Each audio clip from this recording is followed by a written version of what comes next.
নমস্কার বন্ধুরা, সন্তু মানসী রান্নাঘরে সবাইকে স্বাগত। তোমাদেরকে আমি একটা রেসিপি বানিয়ে দেখাবো। ছাঁচি লাউ ডাঁটার পোনা মাছ দিয়ে ঝোল। ছাঁচি লাউ ডাঁটা প্রথমে আমি ছোট ছোট করে কেটে নিয়েছি, ভালো করে পরিষ্কার করে নিয়েছি। এখানে আলু লাগছে, ঝিঙে লাগছে, আর আমি এখানে গোটা গোটা ছোট সাইজের ঢ্যাঁড়স নিয়ে নিয়েছি। ঢ্যাঁড়স দিয়ে আর ধনে মৌরি দিয়ে আর এই ঝোল বানিয়ে দেখাবো মাছ দিয়ে। এটা খেলে খুবই উপকার ঝোল গরমে। আমি দেখাচ্ছি কিভাবে বানাই। কড়াতে আমি তেল দিয়ে দিয়েছি, গরম হয়ে গেছে তেলটা। এর মধ্যে আলু দিয়ে দিচ্ছি। আলু দিয়ে ভালো করে আলুগুলোকে ভেজে নিচ্ছি। এখানে আমি ঢেঁড়স নিয়েছি। আলুটা ভাজা হয়ে গেছে, আমি ঢ্যাঁড়সটা ভেজে নেব একসাথেই। আলুটা কালার আসার জন্য আমি একটু অল্প হলুদ গুঁড়ো দিয়ে দিয়েছি। এরপর ঝিঙেগুলো এর মধ্যে দিয়ে দেবো। আমি ঢ্যাঁড়সটা ভাজা হয়ে গেছে, আমি আলাদা জায়গায় তুলে নিব। আমি এখানে পরিমাণ মতো নুন দিয়ে দিয়েছি একেবারে। এর মধ্যে লাউ শাকের ডাঁটাগুলো দিয়ে দিচ্ছি।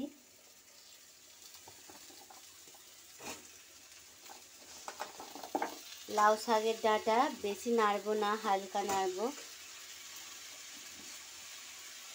হালকা নেড়ে আগে আমি নুন দিয়ে দিয়েছি, নুন দেয়া আছে, জল বেরিয়ে যাবে এক্ষুনি।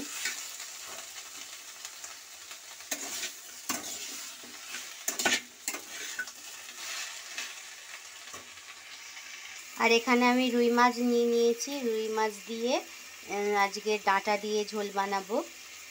এখানে আমার ডাঁটাটা নাড়া হয়ে গেছে, জল বেরিয়ে গেছে। আমি এর মধ্যে আলু ডাঁটা সেদ্ধ হওয়ার জন্য পরিমাণ মতন জল দিয়ে দিচ্ছি। আগে থেকে আমি নুনটা দিয়ে রেখে দিয়েছিলাম। একটু হলুদ গুঁড়ো দিয়ে আমি এটা সেদ্ধ বস করিয়ে দেব ঢাকনা দিয়ে।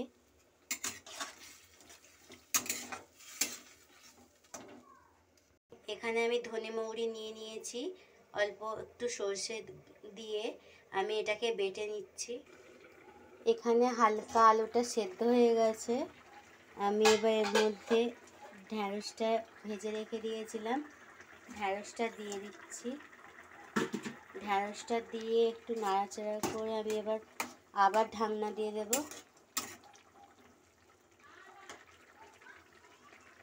এখনো একটু বাকি আছে। এখানে আমার ডাঁটা আলু সেদ্ধ হয়ে গেছে, ঢ্যাঁড়সটাও সেদ্ধ হয়ে গেছে। আমি নামিয়ে নিচ্ছি। এখানে আমি মাছের মধ্যে হলুদ আর নুন দিয়ে দিচ্ছি। নুন দিয়ে আমি মাখিয়ে নিচ্ছি মাছটা ভাজার জন্য। এখানে কড়া আমার গরম হয়ে গেছে, কড়াতে তেল দিয়ে দিচ্ছি। তেল দিয়ে আমি মাছগুলো সব ভেজে নিচ্ছি। মাছগুলো আমি ভেজে নিচ্ছি। এখানে এবার আমি ঝোলটা সম্বুরার জন্য আমি 5 ফোড়ন, 3টে কাঁচা লঙ্কা আর আমি তেজপাতা নিয়ে নিয়েছি। এর মধ্যে এবার আমি যে বাটনাটা বেটেছিলাম ধনে মৌরি বাটা, আমি ওটা দিয়ে দিচ্ছি।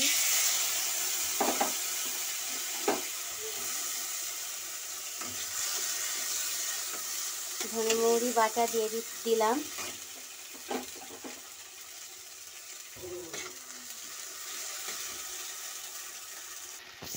আমি বাটনাটা দিয়ে একটু হলুদ গুঁড়ো আর অল্প একটু সামান্য লঙ্কার গুঁড়ো দিয়ে এটাকে ভালো করে একটু কষিয়ে নিচ্ছি। নাড়াচাড়া করে ধনে মৌরি নইলে গন্ধ ছাড়বে। নাড়াচাড়া করে আমি এবার ঝোলটাকে এর মধ্যে ঢেলে দেবো।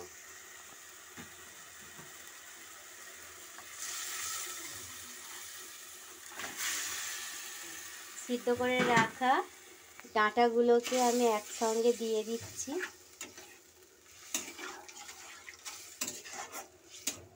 এইটা একটু ফুটে আসলে মাছ দিয়ে দেব। মাছ আমি এখানে ভেজে রেখে দিয়েছিলাম। এখানে ঝোলটা ফুটে গেছে, আমি এবার মাছগুলো দিয়ে দিচ্ছি। মাছগুলো দিয়ে আমি ভালো করে এটাকে ফুটিয়ে নেব। ফুটিয়ে নিলে হয়ে যাবে আমার ডাঁটা দিয়ে ধনে মৌরি দিয়ে মাছ দিয়ে ঝোল। এই রেসিপিটা গরমে তো করে খেলে খুবই উপকার। আমার মাছটা সেদ্ধ হয়ে গেছে, আমি এবার নামিয়ে নিচ্ছি। আমার ঝোল রেডি হয়ে গেছে, নামিয়ে তোমাদেরকে দেখাচ্ছি বন্ধুরা কেমন হয়েছে। দেখো বন্ধুরা কেমন হয়েছে। গরমকালে ধনে মৌরি দিয়ে মাছ দিয়ে ঝোল খেতে কার না ভালো লাগে।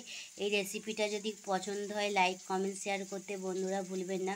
আর অবশ্যই ঘরে বানিয়ে খেয়ে দেখবেন। আর নতুন যারা বন্ধুরা আছো তারা অবশ্যই সাবস্ক্রাইব করে দেবে। আমি এখানে এই ভিডিওটা শেষ করছি।